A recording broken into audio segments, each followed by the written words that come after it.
This week on ANN, a Seventh-day Adventist pastor who was declared missing in Angola is reunited with his family. Adventist humanitarians and students in Australia advocate for increased foreign aid to help end global poverty. And church leaders in Inner Europe express sympathy for families who lost loved ones as a result of a tragic fire in Romania. These stories and more coming up.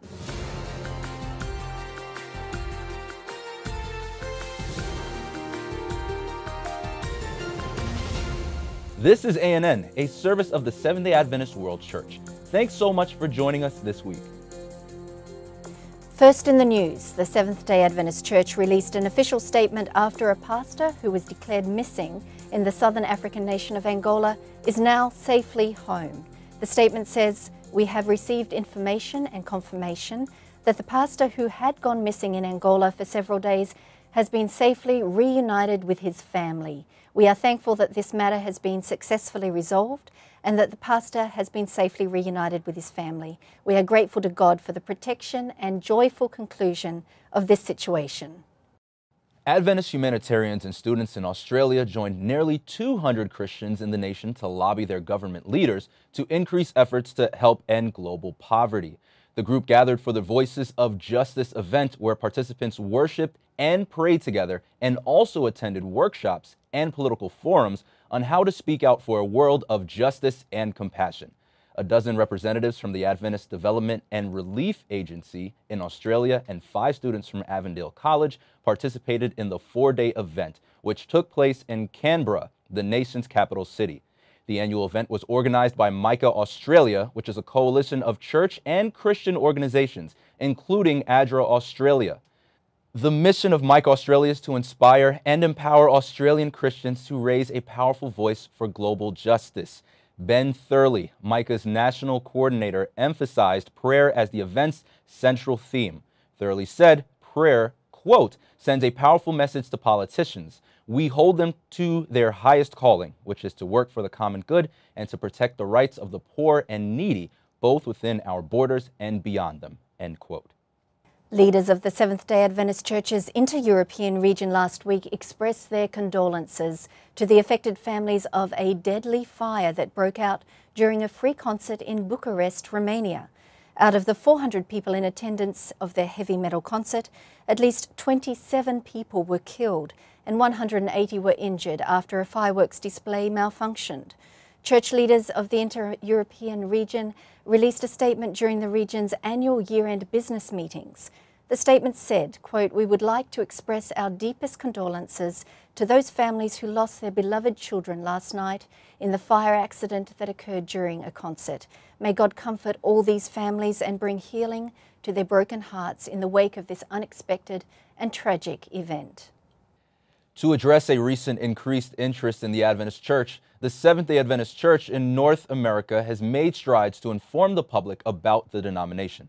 The church last week launched a website called whoareadventists.org. The site provides a broad overview about the history and beliefs of the Seventh-day Adventist Church. The site also offers background about the church's passionate commitment to serving people across the country and around the world through disaster relief efforts, community service, and innovative health and wellness programs. The site is designed to offer nuggets of information for anyone who is time-pressed but interested in a basic introduction to the Adventist Church.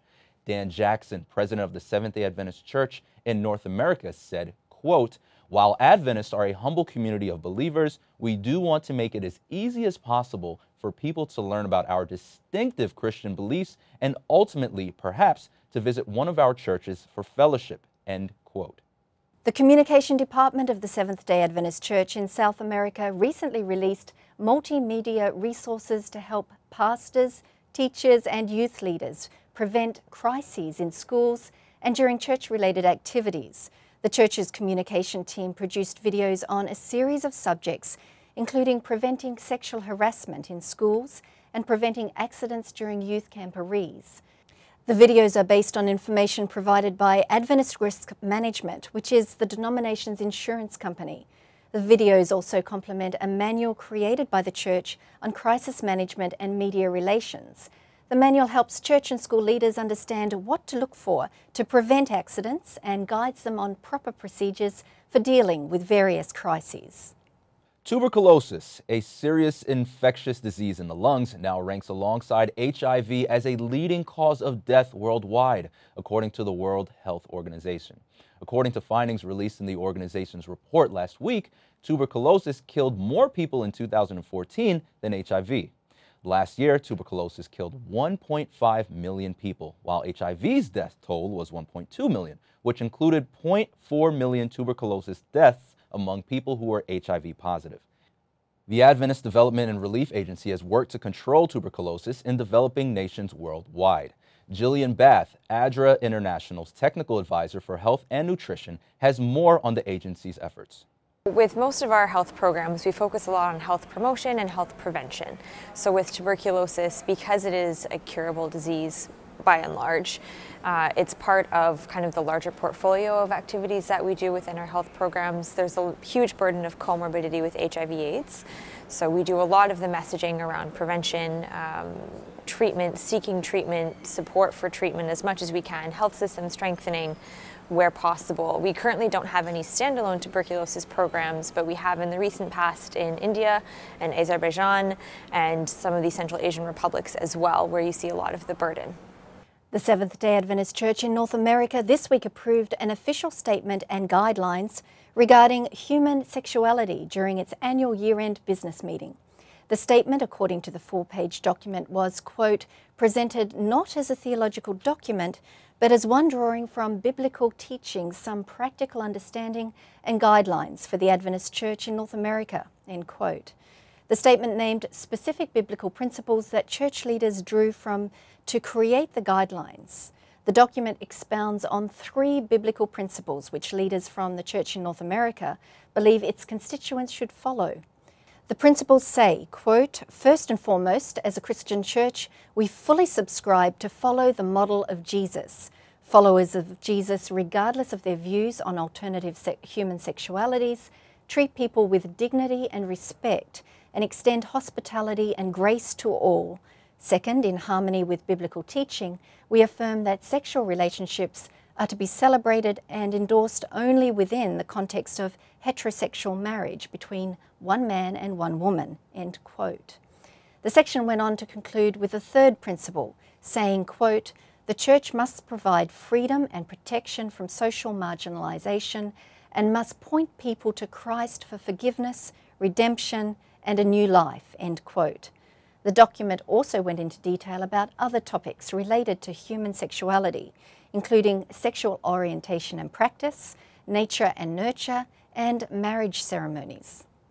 The International Organization for Migration has estimated that more than 700,000 refugees from Syria, Eritrea, Afghanistan, Iraq, and beyond have arrived in Europe this year alone. This marks the largest refugee crisis since the Second World War. Humanitarian agencies, including the Adventist Development and Relief Agency, have worked in several European countries to meet the staggering needs of refugees. Many refugees fled their countries with only the clothes on their backs and are in need of shelter, food, and clothes. ADRA Slovenia has provided food and shelter for thousands of refugees on a daily basis. To give an example of ADRA's efforts, ADRA Slovenia offered beds to 1,500 people and fed a group of 4,000 in a single day. But now, the refugees throughout the region are facing another crisis, cold winter months. As temperatures begin to fall in Europe, ADRA Macedonia has launched a collection and distribution of winter coats of all sizes, from babies to adults. Workers from ADRA Macedonia have also distributed baby carriers for families traveling with infants. Coming up, an Adventist church honors a prominent leader from the civil rights movement in the United States.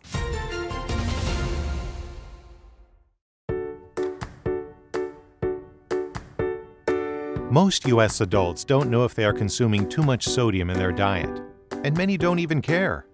The International Food Information Council found that 70% of the 1,003 U.S. adults surveyed did not know what the dietary guidelines for sodium were. 59% were not concerned about their sodium intake, despite the fact that most Americans are consuming twice as much sodium as recommended. That's a fact, but there's hope. Try reducing your daily consumption to less than 2,300 milligrams of sodium, or less than 1,500 milligrams if you are over 51, African American of any age, or if you suffer from hypertension, kidney disease, or diabetes. The good news is that taste for salt is acquired. By gradually cutting down on processed foods and adding salt to your foods, your taste buds will adjust. And so will your blood pressure.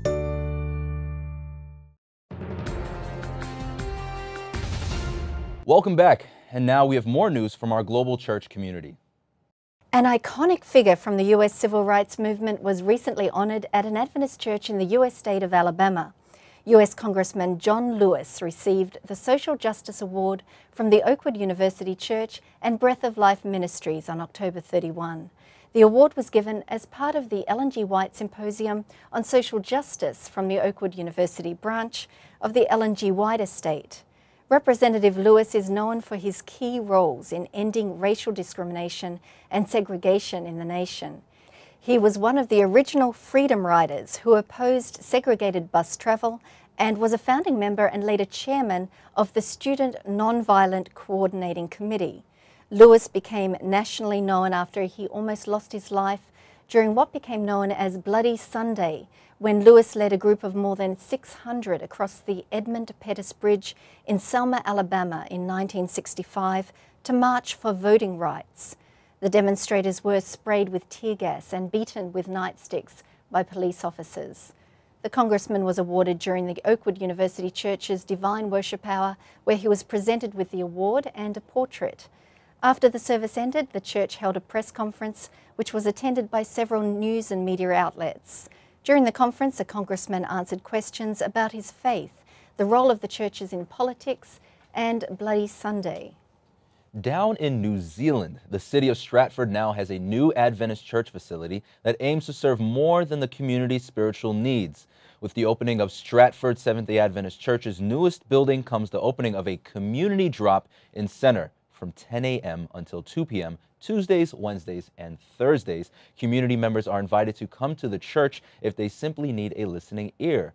The drop-in center will provide a range of services, including counseling for domestic violence and addiction. Eddie Tapai, president of the Seventh-day Adventist Church in North New Zealand, said, quote, "This is what church is all about. It is a home." He went on to say, perhaps, quote, "This community will become a place because of this place," end quote. While the church's Inter-America region has surpassed its goal of baptizing 1 million new members over 5 years, the region recently had to dock more than 690,000 names from its membership records. The deduction came as a result of an aggressive membership auditing plan among church leaders to keep the records more accurate. Inter-America is still the church's largest region in terms of membership, with more than 3 million members worshipping in more than 21,000 congregations. Leaders say this is the first time in more than 40 years that the books in some territories have been checked thoroughly. With more accurate records, now local churches have a clearer picture of people who left the church, and they can come up with strategies to reach out to these former members. The South Pacific nation of Vanuatu is still recovering from tropical cyclone Pam, which struck in March and was considered one of the worst national disasters in the nation's history. The Category 5 storm affected 50% of Vanuatu's population, caused more than $360 million worth of damage, and temporarily left residents without drinkable water. More than 50 Adventist churches on the island were destroyed, and among the 90% of Vanuatu's buildings that were also impacted by the storm. The nation's first Adventist church to be rebuilt held its first service last month. The church family of the Pang Pang Church said it's the best church building in the whole village. Efforts from ADRA Australia and New Zealand, as well as church administrative offices in the South Pacific region, have also mobilized resources to help rebuild the remaining Adventist churches and schools that were destroyed. More than 10,000 people in Mexico's capital city received a message of love and hope through groups of youth charged with a mission to positively impact the city. Almost 200 young people divided into 17 groups to offer a range of services to residents of Mexico City. Some made paper cards and paper origami toys for sick children in hospitals, while others shared 8 natural remedies through the church's I Want to Live Healthy initiative, which helps to prevent chronic diseases and obesity. A separate group prayed for children in nearby hospitals and provided meals for families as they waited to visit their family members in the hospitals. Some participants also set up a Sabbath sofa, which allows onlookers the chance to rest and learn more about the Sabbath. Another group of youth performed drama presentations of biblical stories and distributed hundreds of copies of Steps to Christ, a how-to guide on being a Christian, written by Ellen G. White, a co-founder of the Seventh-day Adventist Church. Joel Amanya, organizer of the event, said, quote, "Our city is in need of the healing love of Jesus Christ." He went on to say, quote, "We are all called to preach the gospel today, and we hope that the wave of influence can reach other churches so we can share hope and finish the preaching of the gospel," end quote. Organisers are in the process of making plans for another City Impact Day for 2016. A group of Adventists in Porto Alegre has found a way to help members of the deaf community get their driver's license. Javista sent this report. A health and wellness center in Porto Alegre offers a weekly class for deaf drivers. The objective of these classes is to help these drivers to pass their driving test, due to the high number of deaf people who fail the driving exams. Many people who come here are doing so in hopes that they'll get help. Many of them have tried to pass the test many times without success. This also means they're spending a lot of money on these tests that they aren't passing. We have a man who comes here who says that his brother is hearing. His brother tells him, "You can't pass the test because you're deaf." I was able to pass it on my first try. So this man tells me, "My brother told me I cannot because I am not smart enough to pass the test." And I told him, "I myself struggled with the test. So it's hard for everyone. We're here to help you, and I know you could do it." There are some deaf people who don't get a driver's license due to misinformation, others because they lack support from their families, and some because they're afraid they'll fail. This program is here to remind people that it is their right to get a driver's license despite their hearing loss. An agent from the Department of Motor Vehicles, who is also an interpreter, volunteers to teach classes on the driving exam. Every day I am learning more and more what their real needs are. For them, the biggest challenge is understanding the language. If they were to take these classes in sign language and they take the tests in sign language, then they are more likely to pass the tests. So for them, the biggest challenge is a language barrier. As an example, I once asked them, "Which of these cars has the right-of-way at the unmarked roundabout?" This language was confusing when translated literally to sign language, so they got the question wrong, but would have gotten it right if it were in sign language. So I make sure to teach the students about these language differences. It's great to learn these new phrases. They teach it to me, and I learn them. It's great for my personal life as well. These classes are organized by a Brazilian Sign Language group for the deaf.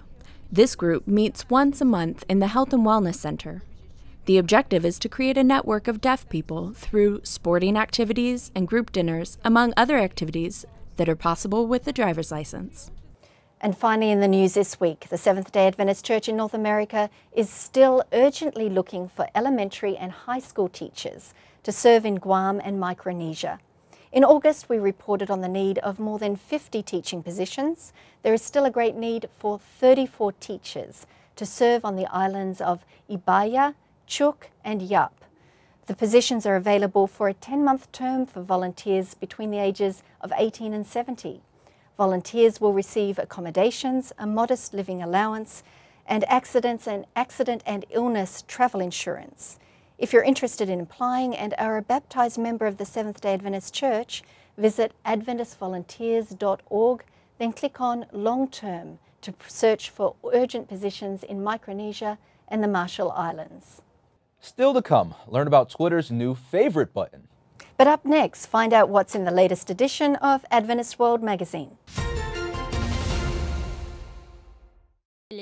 We were a group of women outside the city gate by the river at a place of prayer. Lydia, a dealer in purple cloth from Thyatira, was also there. Two men came along and started to speak to us and asked to join us in prayer. We later learned that they were Paul and Silas. The Lord opened Lydia's heart to heed Paul's message. She and all the members of her household were baptized. Another day, Paul and Silas were on their way to a place of prayer. They were met by a female slave who had a spirit in her that could predict the future. She earned a lot of money for her owners by fortune-telling. She followed us and shouted at us. This was disrupting, and so Paul ordered the spirit out of her. When her owners realized that their chance of making money was gone, they dragged Paul and Silas to the authorities, and they were put in prison. At around midnight, these two very positive prisoners named Paul and Silas were praying and singing hymns to God. The rest of us were listening to them. Suddenly there was a violent earthquake and the prison shook. All the prison doors flew open and everyone's chains came loose. The jailer woke up, saw all the doors open and drew his sword to kill himself. He thought all the prisoners had escaped, but Paul assured him and shouted that he should not harm himself. The jailer called for lights, rushed in and lay in front of them, trembling. The jailer accepted Jesus Christ, and his whole family was baptized.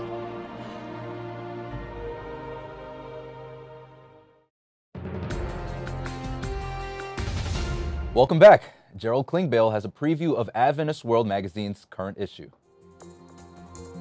What do you think when you hear the word legalism? A colleague or friend suggesting that keeping the Sabbath is legalistic? Or perhaps you may think of the Pharisees who tithed their mint, dill, and cumin, but forgot the weightier matters of the law. In looking for legalism, finding hypocrisy, Joseph Olstead revisits Jesus' conflict with the Pharisees in the Gospels and suggests that hypocrisy was really the root cause of Jesus' strong admonitions to the Pharisees.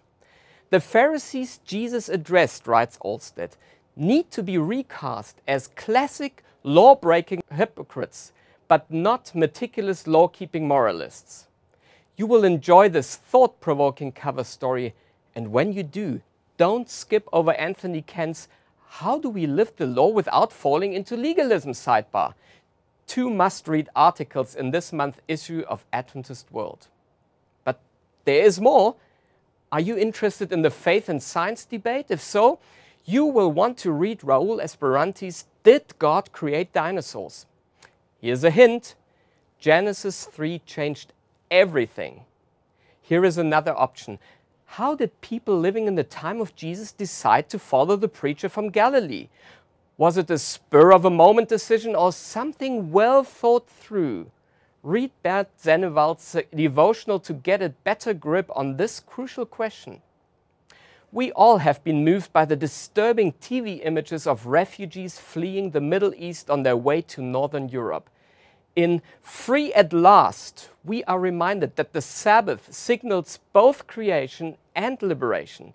It's the one place and time where all heavy-laden refugees, you and I, as well as the millions fleeing conflict on a daily basis, are invited to come and rest.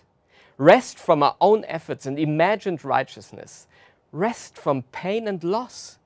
Rest from the slavery of sin that threatens to destroy us. So, when Sabbath comes around this week, remember to rest in His grace. For this week's Social Media Report, Angela Taipei has more on how to improve your social media presence.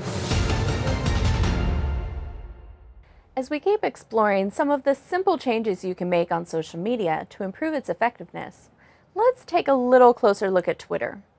While having Facebook post automatically to Twitter seems tempting, keep in mind that it may make interacting with your content a little bit more difficult for mobile users.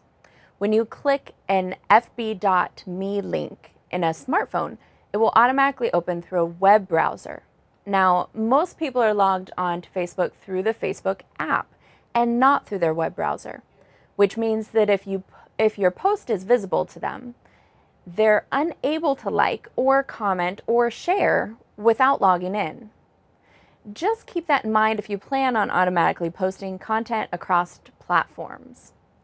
Now, another mistake that you may see in your timeline is tweeting an account as a reply instead of a mention.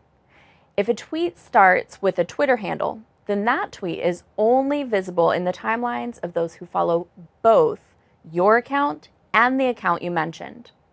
If you want the tweet to appear to all of your followers, simply put a period in front of the handle. And in social media news this week, Twitter has officially changed the favorite star button to a like heart button in an effort to simplify the Twitter experience and attract new users. Other than the new look and name, Twitter has also slowly started rolling out a function called Moments, which may soon be appearing in your Twitter account. Moments feature stories happening on Twitter, curated by Twitter and select partners. Log on to check it out. And now, let's turn to Benjamin Baker for a look at Adventist history. This week, learn about the founder of the It Is Written ministry.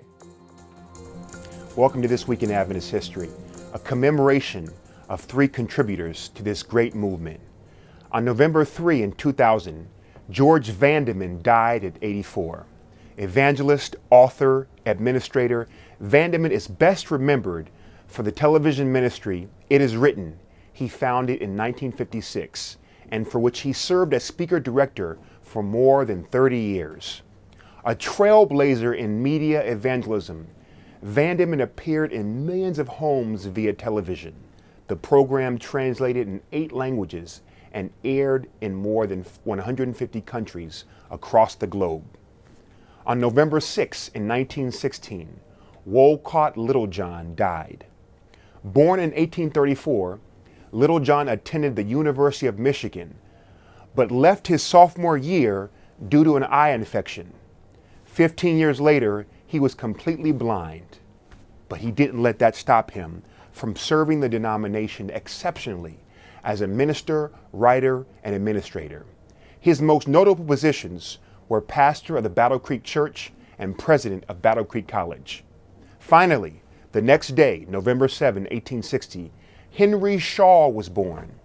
Shaw had a heart for missions, working to the point of nervous breakdown, recuperating, and doing it again. He entered the southern United States in the 1890s to work among blacks when it could be deadly to do so. Although white, he could pass for black, and did so when the circumstances called for it. At 80, while recuperating from a health collapse, in order to enter the mission field again, he was fatally struck by a car. And that was This Week in Adventist History. Thanks for watching ANN. Join us next week for more news from the headquarters of the Seventh-day Adventist Church. In the meantime, join our global conversation on Facebook, Twitter, and Instagram. You can connect with Adventists worldwide through more stories, photos, and videos. Visit Facebook/Adventist News, Twitter @Adventist Church, and Instagram @Adventist Church. Our good news for this week comes from the book of Psalms, chapter 145, verses 18 and 19. The passage says, "The Eternal stays close to those who call on Him, those who pray sincerely. All of you who revere Him, God will satisfy your desires. He hears the cries for help, and He brings salvation." That's our program for this week. And remember, you can always visit news.adventist.org for daily news and videos. Until next time, God bless. Take care.